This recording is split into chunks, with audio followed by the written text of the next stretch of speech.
بسم الله الرحمن الرحيم. محمد اسماعيل علي ciyaartooyda kooxda ciidamada qalabka sida horseed iyo xulka qaranka Soomaaliyeed. maanta runtii ilaa ay shalay ilaa ay xalay hurdada xatoo igu yiraatay farxad awgeed sababtana keentay farxadaas after 10 years 10 sano kadib in ciidanka AMISOM laga saaray garoonkeenii quruxda badnaa Stadium Muqdisho laga saaray taas awgeed aad iyo aad baan ugu faraxsanahay dawladda Soomaaliyeed madaxweynaha Maxamed Cabdullaahi Maxamed Farmaajo Prime Ministerka Xasan Ali Khayre iyo baarlamaanka gudoomiyaha baarlamaanka iyo wasiirada iyo Soomaali oo dhan qof kasta oo wadankaas u dhashay qof kasta oo dhiig Soomaalinimada ku jirto runtii waan u mahadcelinay waan u hambalyeynay runtii in yani riyadeeni ambariyadeyda ani gaar ahaan in Ilaahay ii fuliyay in maanta garoonka uu xor noo yahay in maanta caruurteeni ay tababar ku sameyn karaan meesha iga dambaysa hadda aragtaan Cabdinaasir ugu qabo si fiican inay arkaan waxa la yiraahdaa Wembley Stadium 1966kii halka koob kaliya Ingiriiska qaadeen garoonkana ku dhex qaadeen waa 66kii macni 66 ka hor buu dhisnaa 66kii laakiin koobka adduunka ku qaadeen kadibna waad garan kartaan cimladii waxyaabo badan anigoo jooga ayaa dib loogu habeeyay 2003 ayaa dib loogu habeeyay maantana waa aragtaan quruxdiisii annakana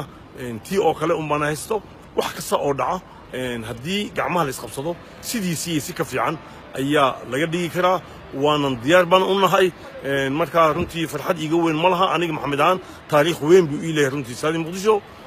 gawaad la socotaan qofkii la socod qofkaan la soconin dadkii noo dhisay maalinta naloo keenay kooxda qaranka ku dheelayna aan uga badinay 3 gool ilaahay ayaa igu waafajiyay asxaabtay dadaalkooda in aniga aan u noqdo Soomaaliya ninka 3 gool galabta u dhaliya marka Stadium Muqdisho taariikh weyn buu leeyahay runtii lama iloobaana maanta ilaa xalay aanu ma baseexanin runtii marka arkay shacbigii oo garoonkii dhex fadhiyay iyadoo ciyaar ka soconin waxna ka soconin shaqaalihiina ay shaqada cagacagtay bilaabeen marka way noo bilaamatay aad baan ugu mahadsantihiin Maxamed Cabdullaahi Maxamed Farmaajo mudane thank you very much baan ku leeyahay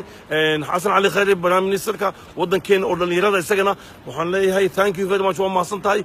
riyadeeni iyada ummadda Soomaaliyeed ee bahda sportiga riyadoodii Ilaahay waa aqbalay hadda wixii ka dambeeyay dadaalka xilaan wadeynaa iyo waxaan Ilaahay ka baryeynaa sidii ballanto ahayd aan baan suginayno in Stadio amba Syndicate Stadium magacaas bawli sugeynaa tii hore waa laga saaray ciidamadii way ka baxeen maantana waxaan sugeynaa riyada labaad waranka igu taagan nus waa iga baxay nuski kale ay dhiman nus kalena Syndicate Stadium maalinka loo dhigo xor baan ahay Soomaaliya ha noolaato dawladda federaalka ha noolaadaan nabad iyo nolol ha noolaato idinkana noolaada Cabdinaasir thank you very much adinka ku leeyahay ma sha Allah